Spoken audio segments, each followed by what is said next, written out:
Hey everyone, this is Matt from Parent Presence. Today I'm going to be showing you guys the Coco leg massagers. I have them on right here. Full disclosure, the company did send me this product to test, but still going to be giving you my honest thoughts on it. So these are the two leg massagers right here. You put them on. They're just sleeves that you put on your legs and zip up. For some reference, I'm about 6'1". I wear a size 34 length pants. This is how far they go to me. They're supposed to be one size fits all. Honestly, I feel most of the compression down here, which is the main part of the leg that you want to get compressed anyway. So this right here is the control center.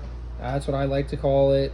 This part plugs into an outlet, and then these two pieces right here, one plugs into each leg. They easily come on and off. It comes with this bag too that makes for easy storage. There's a variety of different modes here. So right now I'm on recovery mode. They have massage mode too. There's actually no massagers in here, so this is just air that blows up. The massage varies the amount of air that goes in and out though, so it feels like a massage. Pretty cool.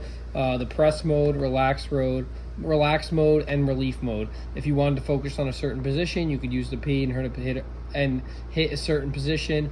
You can use the timer to set the time, and you can use the pressure to change the pressure. I was doing it on 220 earlier, and it was really squeezing me quite tight. I felt like I was losing a little bit of circulation. I would probably recommend starting with something less than that and then working your way up. Overall though, really cool product if you're looking for a leg massager. This does really good leg compression. Thank you to the company for sending me this product to test. That's what you're gonna get.